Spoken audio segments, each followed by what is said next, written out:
বিসমিল্লাহির রহমানির রহিম।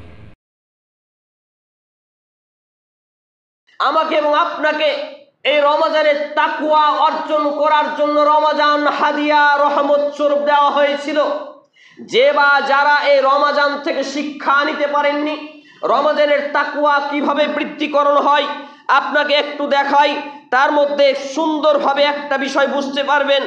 আপনি পুকুরে বা নদীতে গোসল করতে গেছেন, পুকুরে বা নদীতে যখন আপনি গোসল করতে গেলেন, এখন একটা ডুব দিলেন, প্রচন্ড তৃষ্ণা পেয়েছেন, আপনি একজন সায়েম রোজাদার ব্যক্তি, আপনি সিয়াম আছেন। এখন পানির নিচে ডুব দিয়ে যদি আপনি এক ঢোক পানি মন ভরে পেট ভরে তৃষ্ণা মিটিয়ে পানি পান করেন, পানির পেটে থাকা মাছগুলো এসে সমাজে বলে দেবে নাকি? আকাশে উড়ে যাওয়া পাখিগুলো মানুষকে বলে দেবে নাকি?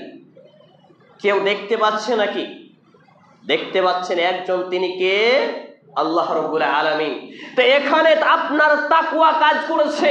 আমি যদি এখানে ডুব দিয়ে পানি পান করি, তাহলে কেউ যদি না দেখে, আল্লাহ রাব্বুল আলামিন দেখছেন, তাহলে আমার সিয়ামটা ভেঙে যাবে, আমার রোজা হবে না, আমি মুনাফিকের কাতারে পড়ে যাব, বেঈমানের কাতারে পড়ে যাব। আপনার এখানে তাকওয়া কাজ করেনি।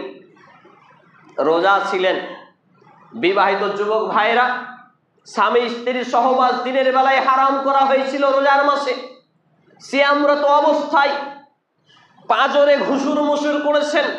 যখন ইমামের খুতবায় শুনেছেন একটা রোজা যদি ভেঙে যায়, সহবাস করে ফেলেন, তাহলে 60টা রোজা রাখতে হবে 2 মাস, আর না হলে মিসকিন ফকিরকে খাওয়ার দিতে হবে 60 জনকে। চিন্তায় পড়ে গেলেন, দূরেই থাকলেন। স্ত্রীকে বললেন, তুমি ওই পটে ঘুমাও, আপনি এই কটে ঘুমাচ্ছেন। এখানে আপনার তাকওয়া কাজ করেছে, করেনি? বিভিন্ন মাসলা মাসাইলের ক্ষেত্রে আপনি ইমামদেরকে, আলেমদেরকে জিজ্ঞেস করেছেন। ওযু করতে গিয়ে মৌলভী সাহেব এক ঢোক পানি গলার নিচে চলে গেছে, আমার রোজাটা কি হবে? ভুলে আমি পানি খেয়ে নিয়েছি, আমার রোজা কি হবে? কখনো জিজ্ঞেস করলেন না ওই লোকটার নামে গীবত করেছি, ওই লোকটার নামে বদনাম করেছি, ওই লোকটার নামে অপবাদ দিয়েছি, ওই লোকটার হক মেরে খেয়েছি, ওই লোকটাকে গালি দিয়েছি, আমার রোজা হবে কি হবে না, এই মাসলা জিজ্ঞেস করলেন না। তাকওয়া আপনার কোথায়?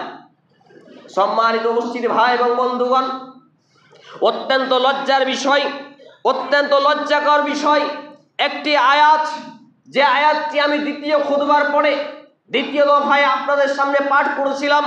আল্লাহ রাব্বুল আলামিন বলছেন, সূরা আল বাকারা 2 নম্বর সূরা, প্রথমতম পারা, পৃষ্ঠা নম্বর 7, আয়াত নম্বর 45। আল্লাহ তাআলা বলছেন, ওয়াস্তাঈনু বিস-সাবরি ওয়াস-সালাহ ইন্নাল্লাহা কাবীরাতুন ইল্লা আলাল খাশিঈন।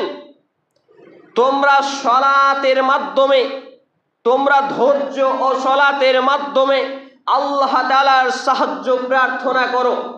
ধৈর্য ও সালাতের মাধ্যমে, এক ধৈর্য হচ্ছে বৃহৎ ইবাদত, 2 সালাত নামাজ হচ্ছে বৃহৎ ইবাদত। ধৈর্য নেই যার, দুনিয়াতে কোনো কল্যাণ নেই তার। ধৈর্য বলেই তো আপনি এই এত ঘন্টা সিয়াম থেকে না খেয়ে সব কিছু থেকে বঞ্চিত হয়ে ইফতারের আগাদিকে প্লেট সাজিয়ে বসেছিলেন, আর 1 মিনিট আছে সময়, 1 মিনিট আগে ইফতার করেছেন জেনে শুনে কেউ? টাইম দেখেছেন যে 1 মিনিট পরেই ইফতারটা করব, কিন্তু 1 মিনিট আগে করব না, এটা ধৈর্যের পরিচয়। আর সালাত, কিন্তু অনেকেই যারা সালাতের গাফালাতি করেছেন, তাদের কি হবে চিন্তা করবেন, তারা কঠিন থেকে কঠিনতম শাস্তির সম্মুখীন হবেন। সম্মানিত উপস্থিতি ভাই এবং বন্ধুগণ, তাই আল্লাহ রাব্বুল আলামিন বললেন, তোমরা ধৈর্য ও সালাতের মাধ্যমে, নামাজের মাধ্যমে আল্লাহ তাআলার কাছে সাহায্য প্রার্থনা করো।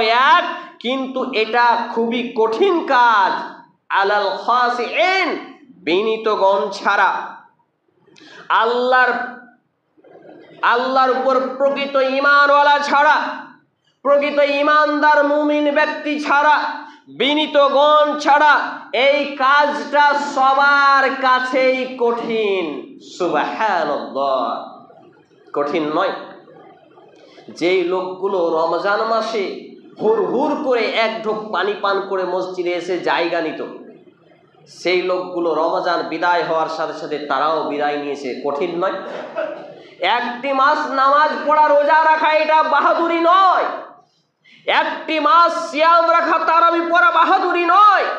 পূর্ণ বছর, পূর্ণ জীবন টোটাল লাইফের মধ্যে, জীবনের মধ্যে, আমার এবং আপনার মধ্যে সালাতের বাস্তবায়ন রাখাই হচ্ছে বাহাদুরি।